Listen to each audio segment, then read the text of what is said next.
On One Piece Episode 1158. Kung may na-miss ka, huwag mag-alala, pwede mong panoorin ang lahat ng previous episodes sa playlist ng channel para tuloy-tuloy ka sa story. Sa wakas, oras na para magkaroon ng totoong laban ng Straw Hat Crew.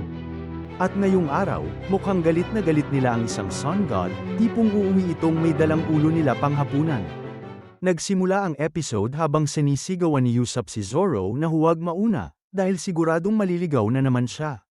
Pero syempre, matigas ulo ni Zoro, wala raw siyang chance maliga sa isang diretso lang na daan. Oo nga naman, parang di ka panipaniwala. Biglang may sumulpot na isang lalaki na tumatalon na parang palaka, at si Sanji biglang nag-switch sa scared princess mode, nanginginig sa takot. Isang dambuhalang lalaking may balbas pala yun, sakay pa ng mas malaking tipaklong. Manghang-mangha sina Luffy at Usopp, habang ang dalawang babae naman ay takot na takot sa mga insekto. Sabay-sabay silang nagtanong sa higanti, halos hindi na ito makasagot. Sinabi nitong nagmamadali siya kaya hindi siya pwedeng tumigil, pero nabanggit niya na ang buong lugar na ito ay pag-aari ng Sun God. Nagtanong si Luffy kung malakas ba ito, at syempre, oo. Diyos yun eh. Tinukoy rin niya ang Yggdrasil, ang puso ng isla, at gaya ng lahat ng nandito, kailangan nilang igalang ang Sun God. Sumusunod daw siya sa utos ng isa sa mga Diyos na tinatawag na Ice Cat Sama. At kung mapapatunayan nilang karapat-dapat sila, baka isang araw ay makaharap nila ang Diyos. Nagtanong si Luffy kung may tao sa kastilyo, pero sabi ng higanti, pusa lang daw. Halos madulas pa si Luffy sa pagsabi na binugbog nila yung mahinang furball na yun. Dagdag pa ng higanti, nagmamadali siya dahil may nangyari sa hedgehog na nagbabantay sa kastilyo. Pati yung dambuhalang kuneho ay nawawala, at pilit pinipigilan ng grupo ang tawa dahil alam nilang nasa tiyan na yun ng kapitan nila. Binalaan sila ng higanti na huwag pupunta sa kastilyo dahil doon matatagpuan ang templo ng Sun God, na binabantayan ng napakalalakas na sundalo, wala raw nakakapasok doon na nakakabalik pa.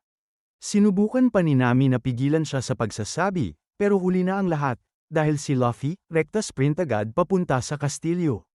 Humingi ng paumanhin si Nami sa gulo, at agad namang na-in-love ang higanti sa kanya. Si Zoro naman, naiinis na kay Luffy pero sabik din makalaban ang tinatawag na Invincible Soldiers. Habang tulala ang higanti, muntik na siyang tamaan ng isang piraso ng kastilyo na bumagsak. Sumisigaw si Luffy, hinahamon ng mga Diyos at sundalo na magpakita na. Sobrang bilis niyang kumilos na hindi na siya mahabol ng iba. Napansin ni Sanji na kamukha ng kastilyo ang iniwanan nila, at may nakita si Luffy na kakaibang taong papalapit sa kanya na suot ang parehong kasuutan ng Elbaf. Sinubukan niyang umiwas, pero hinabol pa rin siya. Nagbanggaan sila, at biglang sumigaw ang lahat na parang nababasag ang langit. Akala pa nga nila bumalik si Whitebeard mula sa patay gamit ang kanyang devil fruit.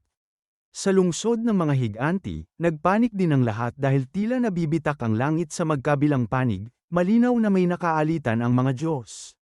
Si Usopp, takot na takot, sinisisi ang ginawa nila sa pusa at hedgehog na akala niya ay mga Diyos. Pero pinakalma siya ni Zoro at pinatignan ng mabuti, isang basag na salamin lang pala yun.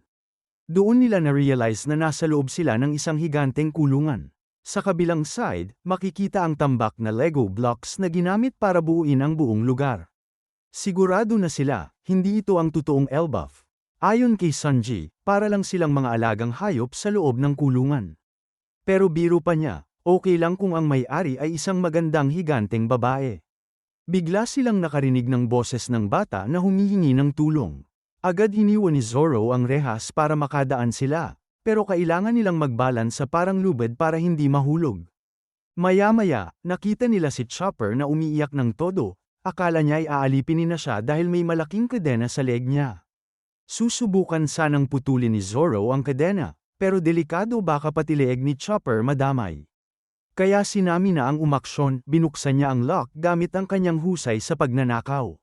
Tumakbo si Chopper diretso sa dibdib ni Nami habang umiiyak, pero kalmado lang siya, at syempre, sinabi niyang may utang na si Chopper sa kanya. Napagtanto ni Zoro na may isang higanti na ginagawang parang dollhouse ang sitwasyon nila. At kung sino man yun, napakahusay gumawa, kaya niyang gumawa ng damit na kasya sa tao. Tumalon si Luffy at nahulog diretso sa tambak ng block sa ibaba. Ipinaliwanag naman ni Sanji na yung kakaibang amoy nung niluto nilang kuneho ay mula sa nasusunog na plastic, synthetic resin pala yun. At yung mahabang daan na akala nila ay walang katapusan, dahil lang pala sa salamin ng langit, kaya mukhang endless. Yung baliw na si Sanji, gusto pang maglagay ng ganong salamin sa banyo ng mga babae para makasilip mula sa labas, pero agad siyang sinipa sa mukha para matauhan. Sa huli, sinabi ni Zoro na baliw ang higanteng ito, gumawa ng kaharian gamit ang blocks, naglagay ng mga tao at hayop sa loob, at pinapanood lang silang maglaban-laban. Pagpasok nila, tumambad sa kanila ang isang silid na punong-puno ng dambuhalang nilalang, halatang handang punitin sila anumang oras. Gusto sana ng crew na bumalik muna sa lungsod para mang-alap ng impormasyon at umiwas sa gulo. Pero bago pa yon, gigil na si Luffy, gusto niyang bugbugin yung ahas na mukhang Orochimaru, na naglalaway pa sa gutom.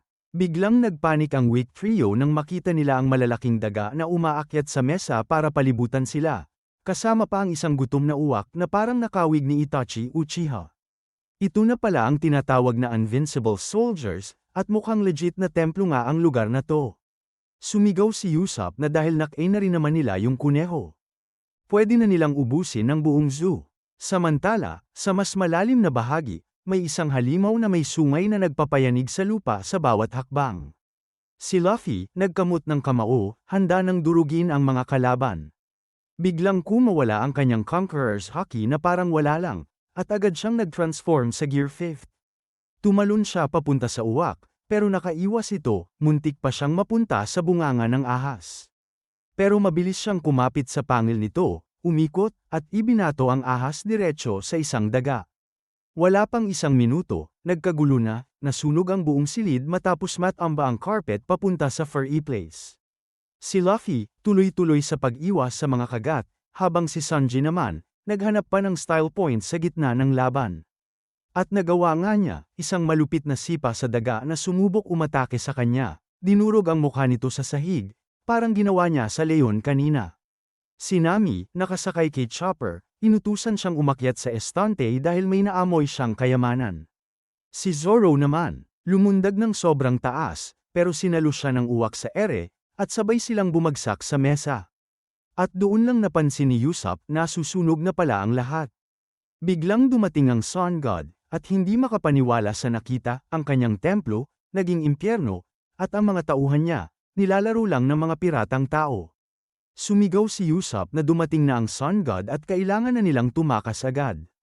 Kumilos si Sanji ng mabilis, pinatalsik ang mga daga gamit ang parang tornado na sipa. Si Zoro, isang slash lang, hinati ang uwak sa dalawa. Si Luffy naman, nagpakawala ng gum-gum don pistol na tumagos sa ahas na parang lobo lang. Yung halimaw na may sungay, hindi makapaniwala sa nangyari. Hinayla ni Chopper si Nami at sabay silang tumakbo. Nakalabas ang crew sa templo, iniwan ang total na pagkawasak sa likod nila. Pero syempre, hindi yun papalampasin ng Sun God. Sa unahan, nakasalubong nila ang pusa na sinasabing isa sa mga Diyos ng isla, pero isang suntok lang ni Luffy. Napaamo niya ito at sinakian pa parang kabayo. Nakahanap si Nami ng mapa ng Block Kingdom, posibleng makatulong yon para maintindihan ang lugar. Pero bago pa nila masuri, hinahabol na sila ng Sun God, galit na galit kung paano nila nagawang wasakin ang kanyang kaharian. Sumigaw si Usopp na dumaan sila sa kastilyo at dumiretso sa kabilang salamin, dahil kapag nabasag nila ang kabilang pader, makakatakas na sila. Lahat, na hype, handa nang makaalis sa nakakabaliw na lugar na to. Pero sa labas, gulat na gulat ang mga tao habang nanginginig ang lupa na parang lindol. At ang Sun God, malinaw ang sinabi, hinding-hindi niya hahayaang makatakas ang mga yon, kahit anong mangyari. Kung umabot ka hanggang dito, alam mong hindi pa tapos ang kaguluhan.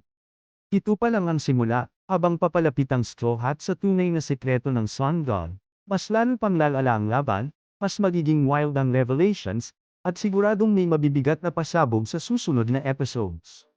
Kaya kung ayaw mong mahuli sa hype, hit like para sa mas marami pang anime recaps. Subscribe at i-on ang notifications para updated ka agad. At comment mo kung anong part ang pinaka nagpainit ng dugo mo. Tandaan mo, sa mundo ng One Piece, Isang maling galaw lang, pwede kang mawala ng ulo. Kita-kits sa next episode.